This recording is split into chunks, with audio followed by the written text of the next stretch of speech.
Hello foodies, welcome to I'm kitchen channel. ఈరోజు మన ఛానల్లో చాలా ఇంపార్టెంట్ వీడియో అండి, ప్రతి ఒక్కరు చూడాల్సిన వీడియో. అదేంటంటే హై బీపీ ఉన్న వాళ్ళకి, హార్ట్ అటాక్స్ వచ్చే సూచనలు ఉన్న వాళ్ళకి చాలా యూజ్ ఉంటుంది ఈ వీడియో. 1 డే ఫుల్ డైట్ అనేది చూపిస్తాను, ఎలా చేసుకోవాలి. ఇలా ఒక 15 days ఆర్ 1 month చేశారంటే డెఫినెట్గా మీకు మంచి రిజల్ట్ అయితే వస్తుంది. ఫస్ట్ మార్నింగ్ లేవగానే 1 liter హాట్ వాటర్ తీసుకోవాలి. అలాగే ఈ హాట్ వాటర్ని 2 to 3 hours ఒకసారి తీసుకోండి. డే అంతా కూడా మనం జనరల్గా ఈవినింగ్ 6 వరకు 4 నుంచి 5 liters వరకు వాటర్ అయితే మనం తీసుకోవాలి ఖచ్చితంగాను. అలాగే మార్నింగ్ యోగా కానీ లేదంటే ఎక్సర్సైజ్ చిన్నవి చేస్తూ ఉండాలి.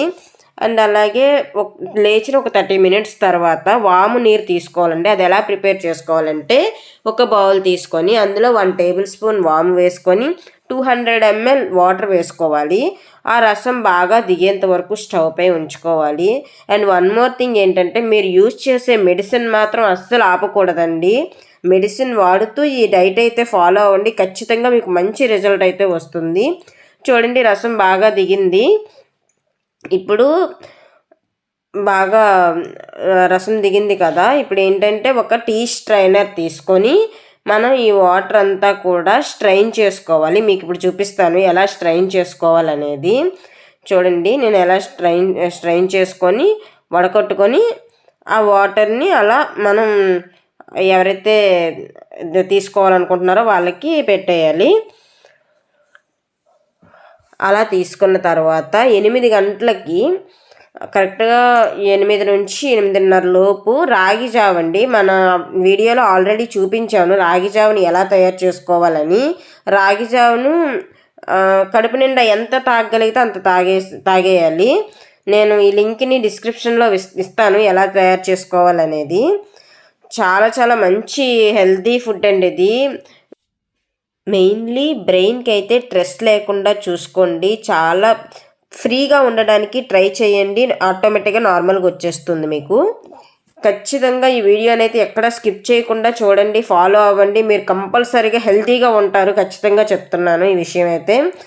తర్వాత రాగి జావ తాగిన తర్వాత ఒక 10 to 15 minutes తర్వాత యాలక పొడి 1 spoon వరకు తీసుకోండి. లేదు అనుకుంటే ఒక 3 or 4 యాలకులు అయితే తీసుకొని అలా నోట్లో వేసుకోండి. చాలా మంచిది, ఇది మజిల్స్ని చాలా స్మూత్ చేస్తుంది. అలాగే 11-10:30 టైం అప్పుడు ఏదైనా ఫ్రూట్ తీసుకొని తినండి. ఇప్పుడు మధ్యాహ్నం లంచ్ కోసం మనకి ఎలా కర్రీస్ ప్రిపేర్ చేసుకోవాలనేది నేను చూపిస్తాను. అలాగే 2 curries ఉండేటట్టు చూసుకోండి. 2 curries ఏంటంటే, 1 ఆకుకూర, 2 ఒక కాయగూర, 2 curries ఉండేటట్టు చూసుకోండి. తక్కువ ఆయిల్ని యూజ్ చేయండి. ఇప్పుడు స్టవ్ పై కళాయి పెట్టుకొని చాలా తక్కువ ఆయిల్ అయితే వేసుకున్నాం, చూసారు కదా. అందులో పచ్చిమిర్చి చీలికలు వేసాము. పచ్చిమిర్చి చీలికలు వేసిన తర్వాత కొద్దిగా వెల్లుల్లి చిన్న చిన్న ముక్కలుగా కట్ చేసి వేసుకోవాలి. వెల్లుల్లి చాలా మంచిదండి బీపీ పేషెంట్స్కి, నరాలు చాలా స్మూత్ చేస్తుంది. అలాగే కొంచెం చిన్న చిన్న ముక్కలుగా కట్ చేసుకున్నటువంటి అల్లము, చిన్న చిన్న ముక్కలుగా కట్ చేసుకున్నటువంటి ఉల్లిపాయలు వేసేసి అలా కలిపేసుకుంటూ కొంచెం స్టైర్ చేసుకోవాలి, ఫ్రై చేసుకోవాలి. నేను వాడే ప్రతి ఇంగ్రీడియంట్ కూడా చాలా హెల్త్కి అయితే మంచిదండి.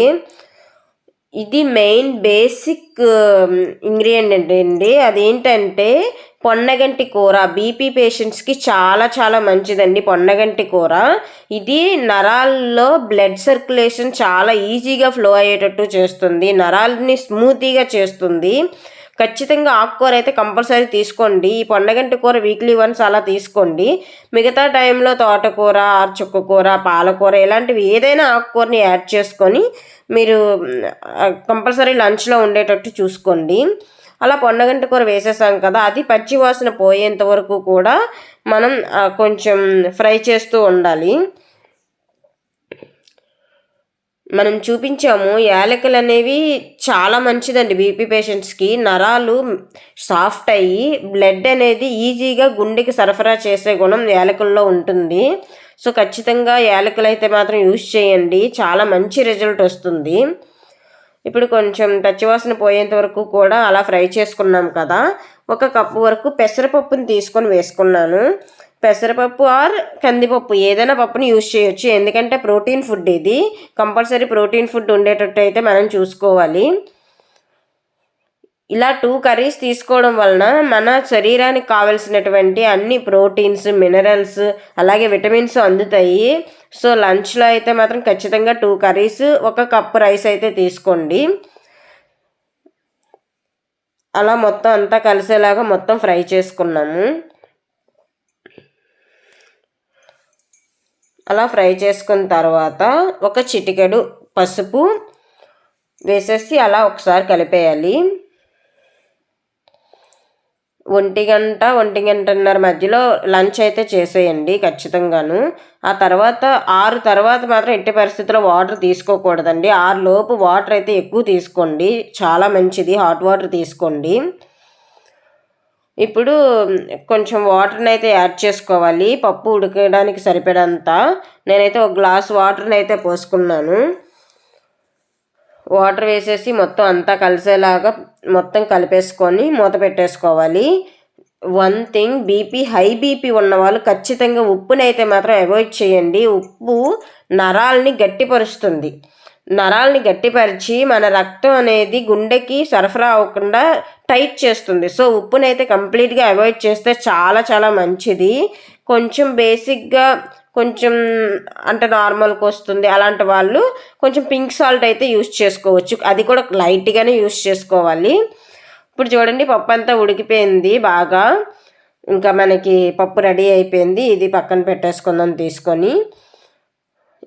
ఇప్పుడు కాయగూర ఒకటి చూద్దాం ఎలా తయారు చేసుకోవాలనేది. ఫస్ట్ అయితే పాన్ పెట్టుకొని అందులో లైట్గా ఆయిల్ వేసుకోవాలి. చూడండి మార్నింగ్ బ్రేక్ఫాస్ట్లో అస్సలు ఆయిల్ లేదు, మధ్యాహ్నం మాత్రమే కొంచెం ఆయిల్ని యాడ్ చేసుకున్నాం మనం. ఆయిల్ కొంచెం హీట్ ఎక్కిన తర్వాత పోపు దినుసులు అందులో వేసుకోవాలి. తర్వాత పచ్చిమిర్చి చీలికలు,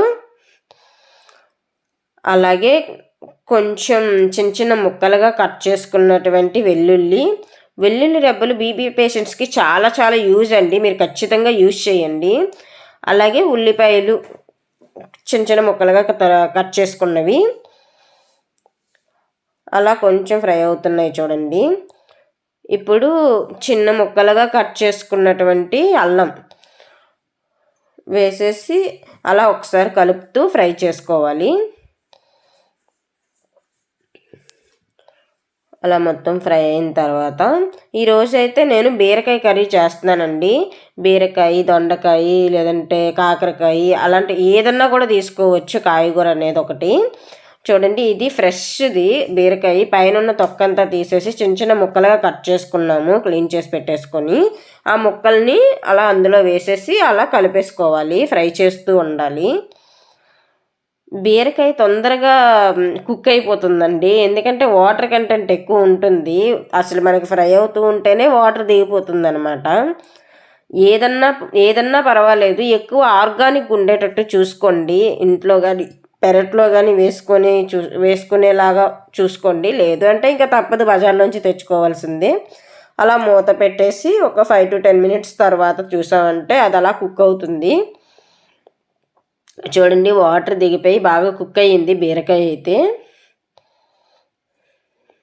అలా మొత్తం అంతా కలిపేసుకోవాలి ఒకసారి.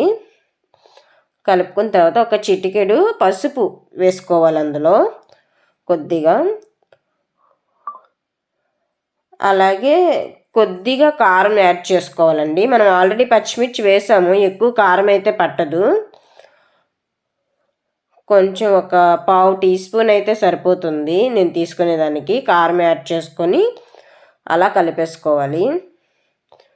నేను ఉప్పుని అయితే కంపల్సరీ చెప్తున్నానండి, ఉప్పు అయితే మాత్రం కంప్లీట్గా అవాయిడ్ చేయండి, చాలా మంచి రిజల్ట్ అయితే మీకు ఉంటుంది. అలా కలిపేసుకున్న తర్వాత ఒక 250 ml వాటర్ని అయితే పోసుకోవాలి. నేను ఒక్క మనిషికి సరిపడేంత కర్రీ మాత్రమే చేస్తున్నానండి. చూడండి, కర్రీస్ ఎక్కువ ఉండేలా చూసుకోవాలి, రైస్ తక్కువ ఉండేలా చూసుకోవాలి, ఖచ్చితంగా చెప్తున్నాను ఈ విషయం. ఇప్పుడు అలా మూత పెట్టేసుకోవాలి. మూత పెట్టేసుకొని ఒక 50% ఉడికిన తర్వాత, అంటే ఇంకా వాటర్ ఉండగా తీయాలి, మూత తీసుకోవాలి. తీసేసి మనం ఇందులో అవిసి గింజల పొడి అండి, మనం ఆల్రెడీ మన వీడియోలో అవిసి గింజల చూర్ణం వీడియో చేసాము, దాని లింక్ని డిస్క్రిప్షన్లో ఇస్తాను, అది ఎలా తయారు చేసుకోవాలని. ఇది చాలా చాలా మంచిదండి హార్ట్ పేషెంట్స్కి, అలాగే బీపీ పేషెంట్స్కి చాలా మంచి హెల్దీ ఫుడ్ ఇది, ప్రోటీన్ ఫుడ్. అలాగే ఇది మన రక్తం అనేది సరఫరా చేయడానికి చాలా ఉపయోగపడే ఫుడ్. అది అలా వేసేసుకొని మొత్తం అంతా కలిసేలాగా కలుపుకోవాలి. దాని యూజెస్ అన్నీ కూడా నేను వీడియోలో చెప్పాను. అలాగే కొద్దిగా నువ్వుల పొడి వేస్తే మనం ఆయిల్ తక్కువ యూజ్ చేస్తున్నాం కదా, నువ్వుల పొడి వేస్తే ఆ ఆయిల్ లేని లోటు అనేది తెలియకుండా ఉంటుంది, మంచి టేస్ట్ ఉంటుంది. సో మొత్తం అంతా కలిసేలాగా కలిపేసుకోవాలి. ఇంకా కలిపేసుకొని మొత్తం కుక్ చేసుకోవాలి, వాటర్ కొంచెం ఇంకినంత వరకు కూడా కుక్ చేసుకోవాలి.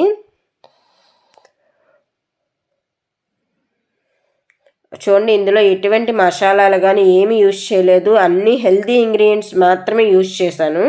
ఇప్పుడు స్టవ్ ఆఫ్ చేసేసుకుంటే ఇంక మన కర్రీ కూడా రెడీ అయిపోయింది. 1 కప్పు రైస్, 1 కప్పు ఏదైనా ఆకుకూర, పప్పు లేదా ఆకుకూర, 1 కప్పు కాయగూర అలా పెట్టుకోవాలి లంచ్కి. ఇంకా లంచ్ అయిపోయింది 1 గంట కల్లా. ఇప్పుడు ఈవినింగ్ 5 o'clock అలా 5 లేదా 6 గంటలకి ఇలాచీని సేమ్ మార్నింగ్ తీసుకునే విధంగానే 3-4 కానీ లేదంటే 1 స్పూన్ తీసుకోవాలి. నైట్ 7 గంటల లోపండి లేదా 7 గంటల కల్లా మల్టిపుల్ ఫ్రూట్స్ తీసుకోవాలి. అంటే ఒక 2-3 రకాల ఫ్రూట్స్ కడుపు నిండా తినాలండి. అస్సలు అంటే ఆకలితో ఉండకూడదు, కడుపుకి ఎంత పడితే అంత తినాలి. మార్నింగ్ మనం ఆయిల్ యూజ్ చేయలేదు, ఉప్పు యూజ్ చేయలేదు, ఈవినింగ్ ఆయిల్ యూజ్ చేయలేదు. అలాగే వీలుంటే నైట్ పడుకునే ముందు ఒక ఫ్రూట్ జ్యూస్ కూడా తీసుకునే వీలుంటే తీసుకోండి. ఖచ్చితంగా 8 hours అనేది నిద్ర అయితే ఉండాలండి. ఎర్లీగా పడుకోండి, ఎర్లీగా లేవండి, హెల్తీగా ఉండండి.